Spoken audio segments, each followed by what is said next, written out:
Istanbul में बहुत बड़े मुजाहरे, एर्दोआन के ऊपर प्रेशर। दूसरी जानिब ट्रंप और मस्क के दरमियान क्या चल रहा है और चाइना यहां पे कहां आके रुकता है, इस सब पे बात करेंगे। बट पहले press the bell icon. Late Ali show U K इस एपिसोड में आप सबको खुशामदीद। इंडिपेंडेंट जर्नलिज्म को सपोर्ट करें। दुनिया भर में जो हो रहा है, हम किन वक्तों में रह रहे हैं, इनको अगर हम कहें कि जी ये गैर मामूली वक्त है, गैर मामूली दौर है, तो वो मुनासिब ही होगा, क्योंकि दुनिया भर में एक आग सी लगी हुई है। पाकिस्तान से लेके फलस्तीन तक, फलस्तीन से लेके तुर्की इस्तांबुल तक, और वहां पे इस्तांबुल से ही आज प्रोग्राम का आगाज करते हैं, जहां पे हजारों की तादाद में लोग सड़कों पे निकल आए हैं और उनका एक मौकफ है, इस्तीफा इस्तीफा इस्तीफा। एर्दोआन इस्तीफा दो, एर्दोआन निकलो। इस साइज के प्रोटेस्ट, इस तरह के प्रोटेस्ट हमने तुर्की के अंदर पिछले 10 साल के अंदर नहीं देखे। अब यही सिचुएशन, ये सूरत हाल हो गई है कि हुकूमत वक्त ने, एर्दोआन ने अंकरा के अंदर, इजमीर के अंदर एहतजाज को यानी मना कर दिया, बेसिकली एक तरीके से बैन कर दिया एहतजाज। मगर उसके अलावा, उसके बावजूद इस्तांबुल के अंदर एहतजाज जारी हैं, जब से एक्रम इमामोगलू, जो इस्तांबुल के मेयर रह चुके हैं और बड़े ही उभरते और इंपॉर्टेंट लीडर हैं, उन्होंने अनाउंस किया कोई मेरे ख्याल से एक हफ्ता 10 दिन पहले कि वो सदारती इंतखाबात में जो अगले कुछ साल के अंदर होंगे उसके अंदर खड़े होंगे। जैसे ही उन्होंने अनाउंस किया, पहले उनकी डिग्री को कैंसिल किया गया इस्तांबुल यूनिवर्सिटी से, क्योंकि अगर आपके पास डिग्री नहीं है तो आप सदारती इंतखाबात में खड़े नहीं हो सकते। उसके बाद जब एहतजाज शुरू हुए तो उनको पुलिस आई और पकड़ के ले गई। और अब बात हो रही है कि उनकी जो जमात है जेएपी, यानी पीपल्स रिपब्लिकन पार्टी, उसको किसी तरीके से मुअत्तल किया जाए, खत्म करने की बातें हो रही हैं। एक अजीब और गरीब सिचुएशन हो गई है तुर्की में। एक तरफ तुर्की की पोजीशन सीरिया के अंदर बजाय तौर पे तो बहुत मुस्तहकम लग रही थी कुछ अरसे पहले। दूसरी जानिब यूक्रेन को जज्ब करने के बाद ब्लैक सी के अंदर जो उभरती पावर है, अब सिर्फ दो ही रहती हैं, रशिया या तुर्की। मगर घर के अंदर, और इसके ऊपर एलेक्स डुगन जो पुतिन के बड़े करीबी एडवाइजर भी हैं, उनका ही मौकफ आया कि एर्दोआन ने जो किया सीरिया में, असाद को हटा के उसने अपने डेथ सर्टिफिकेट के ऊपर दस्तखत खुद ही कर दिए।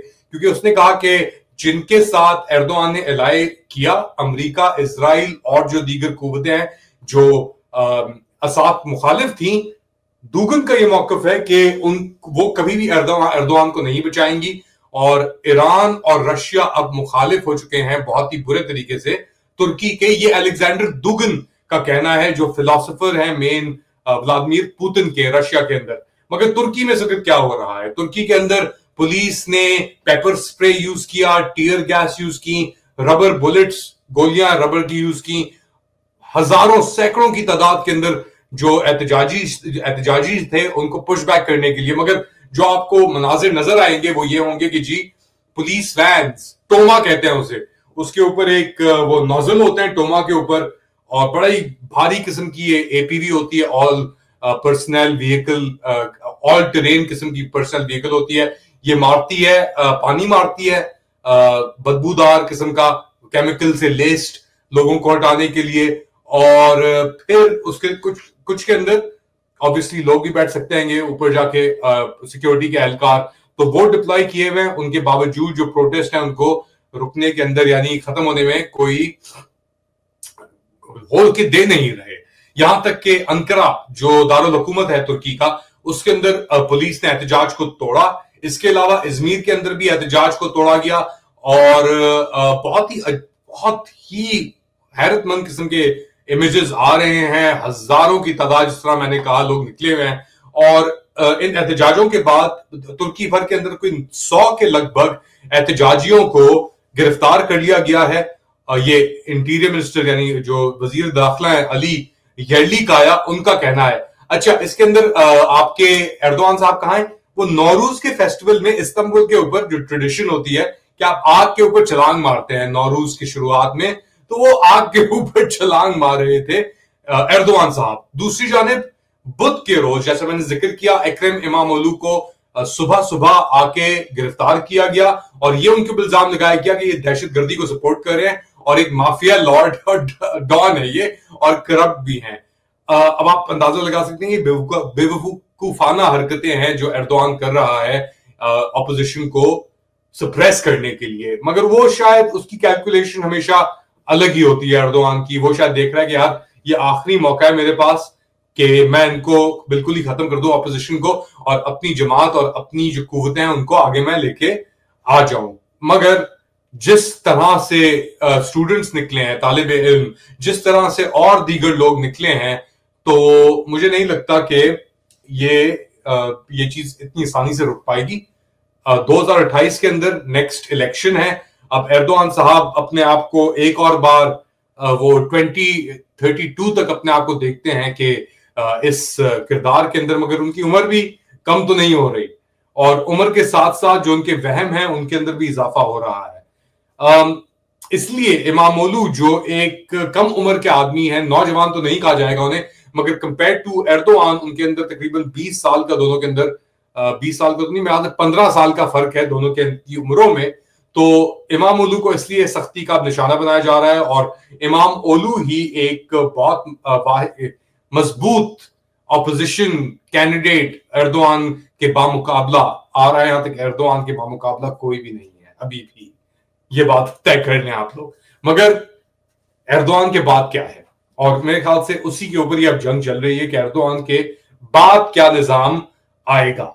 इसीलिए शायद पुलिस ने कोई 4 घंटे इकरम इमामोलू को क्वेश्चन किया, उनसे सवालात किए करप्शन के ऊपर, एक्यूजेशंस के ऊपर, और इमामोलू ने उन सब जितने भी इल्जामात थे उनको डिनाई किया।